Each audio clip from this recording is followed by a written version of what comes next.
Here's how you can make Turkish delight from Chronicles of Narnia.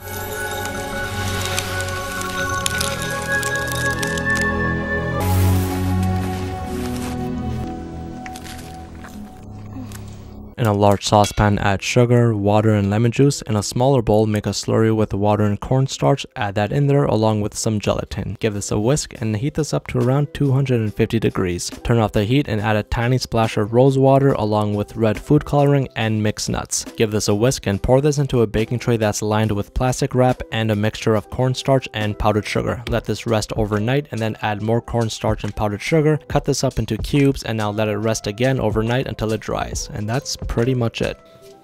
It's okay. Is this really what he wanted? I think maybe this is a much more simpler version because honestly it's more so just like a jello mixed with a marshmallow texture, and you can taste some of that rose water. It's a little bit sweet, but it's nothing crazy. But I'm sure the Turkish delight in Turkey is a lot better. It's an okay snack. I just wouldn't have risked my family's life over this. I would give this maybe a 5.7 out of 10. It's whatever.